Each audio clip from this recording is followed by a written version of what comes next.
We all have that internal dialogue, the inner critic.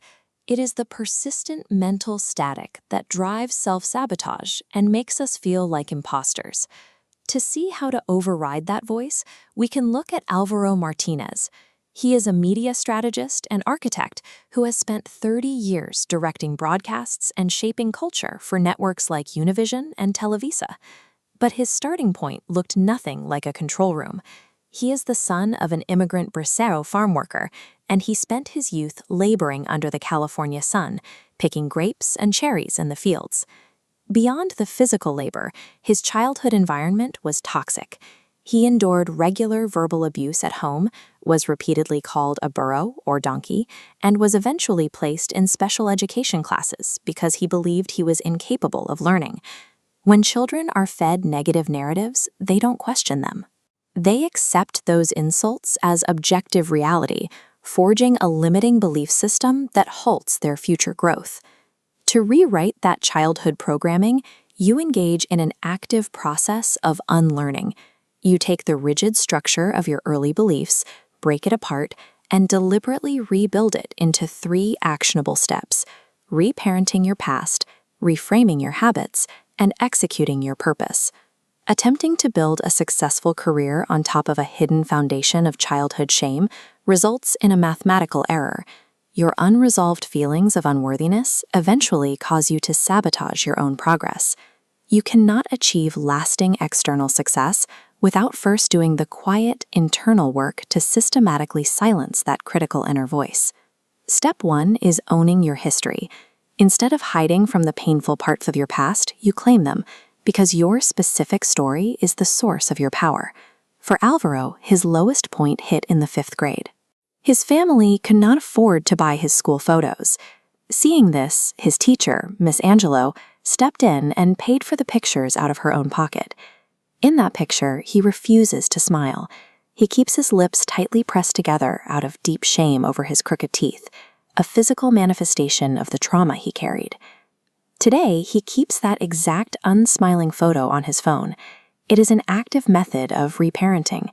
When he looks at it, he treats that inner child to the kindness he was denied back then, even if that just means buying himself an ice cream. Confronting the physical reminders of your past shame with radical, deliberate self-care neutralizes their power over your current identity. Step 2 shifts into daily mechanics. Mental resilience requires treating yourself with the exact same respect and urgency that you offer to everyone else. Think of the 4 a.m. airport paradox. If a friend asks for a ride to the airport before dawn, you jump out of bed immediately. Yet, when it comes to waking up early for your own personal ambitions, you hit snooze without a second thought. To cure this lack of self-respect, Álvaro adopted the 5 a.m. club methodology. The mechanics are straightforward but demanding. It means waking up early every single day, lacing up your shoes to go for a run, and sitting down to meditate long before the world demands your attention. Self-worth is a measurable metric, proven by the daily, uncomfortable commitments you consistently keep to yourself. Step 3 happens once that internal foundation is secure. Now you shift your focus entirely outward to the specific value you can bring to others. This brings us to the dentist analogy. A struggling dentist focuses on the problem, fixing broken teeth. A successful dentist sells a solution, restoring a client's confidence to smile. You will not always know exactly how to deliver that value right away. As Álvaro's father used to tell him while working in the fields, "En el camino se acomodan las calabazas." The pumpkins settle into place along the bumpy ride. True purpose is not found by waiting safely in the harbor for a perfect plan. You find it by taking action and trusting your hard-earned resilience to handle the bumps along the way. Applying these 3 steps moves you from being a victim of circumstance to the captain of your own ship. Your past mistakes, your childhood traumas, and even your failed businesses cease to be permanent markers of your identity.